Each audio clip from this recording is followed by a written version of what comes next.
Hi friends, it's time for Chapter 4 of the A to Z Mysteries novel, The Absent Author by Ron Roy.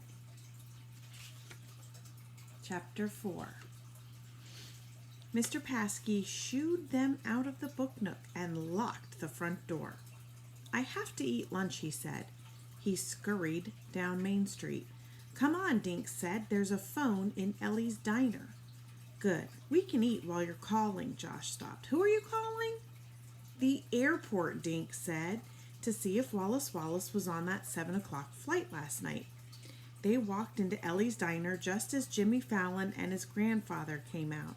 Jimmy was working on a triple-decker chocolate cone.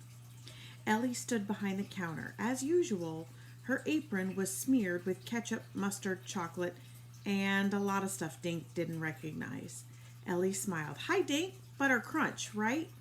Dink shook his head. "No thanks, Ellie. I came to use the phone." "Excuse me, but would it be all right if I bought you each a cone?" Mavis Green asked. "I was going to buy lunch for Mr. Wallace anyway." "Gee, thanks," Josh said. "I'll have a scoop of mint chip and a scoop of pistachio." "Oh, you like green ice cream too," Mavis said. She smiled shyly. "I'll have the same, please." "I like pink ice cream," Ruth Rose said. "I'll have a strawberry cone, please. 1 scoop." "How about you, Dink?" Mavis asked. "I'm not hungry, thanks," he said. "But you guys go ahead. I'm going to call the airport." Dink felt guilty. If he hadn't invited Wallace Wallace to Greenlawn, his favorite author would be safe at home in his castle in Maine. But Dink couldn't help feeling excited too. He felt like a detective from one of Wallace Wallace's books. So take a look at the illustration.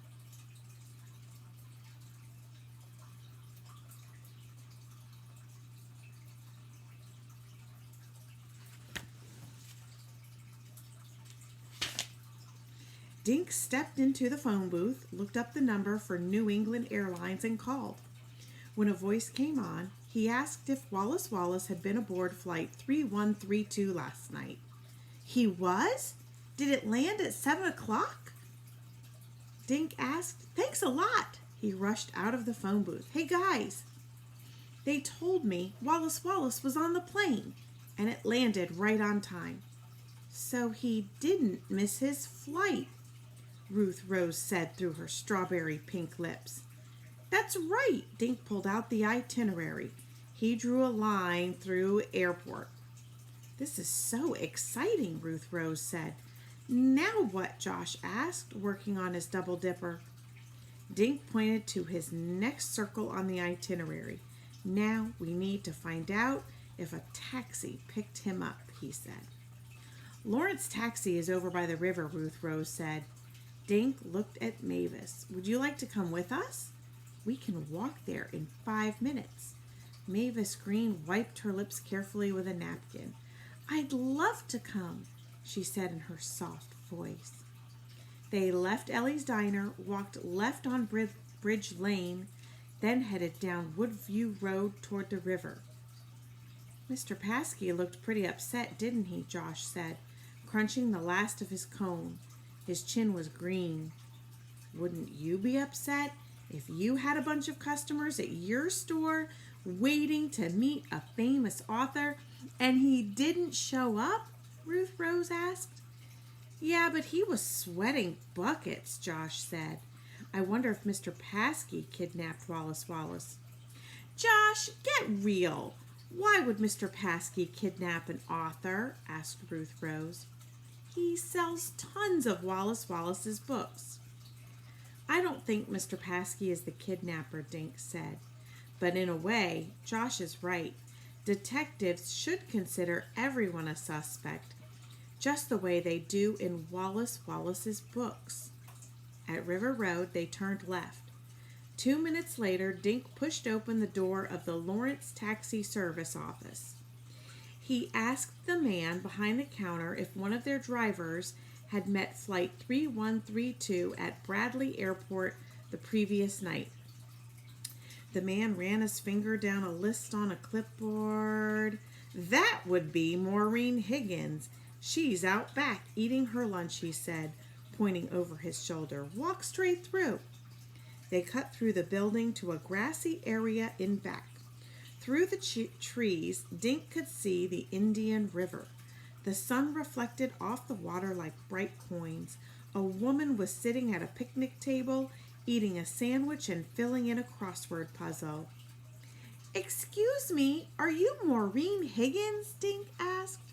The woman shook her head without looking up. Nope, I'm Marilyn Monroe. The woman wrote in another letter. Then she looked up. She had the merriest blue eyes Dink had ever seen. Just kidding. Yeah, cutie pie, I'm Maureen. She pointed her sandwich at Dink. And who might you be?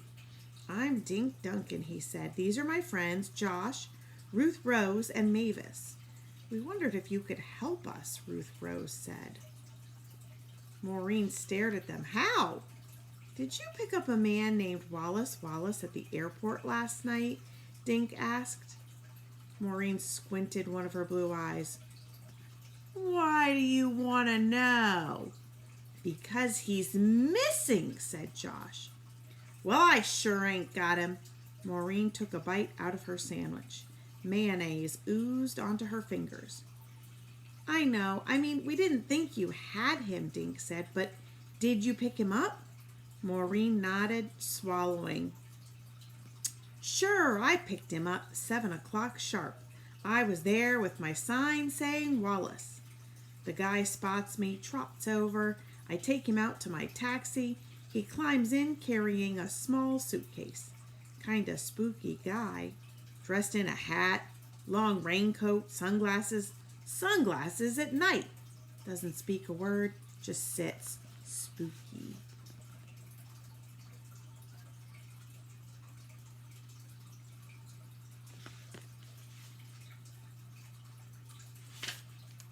Did you take him to the Shangri-La Hotel? Dink asked. Yep, those were my orders. Guy didn't have to give directions, but it would have been nice if he'd said something. Pass the time, you know? A lot of people, they chat just to act friendly. Not this one. Quiet as a mouse in the back seat. Maureen wiped mayonnaise from her fingers and her lips.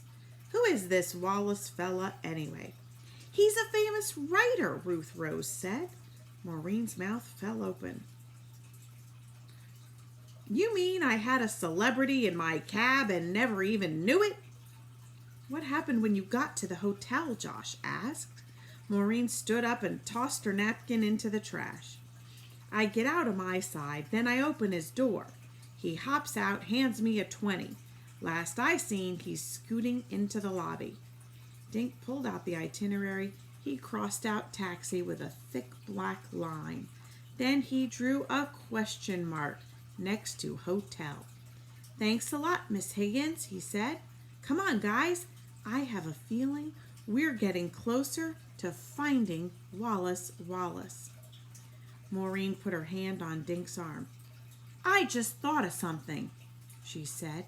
When he handed me my fare, this Wallace fella was smiling. Dink stared at Maureen. Smiling? She nodded. Yep.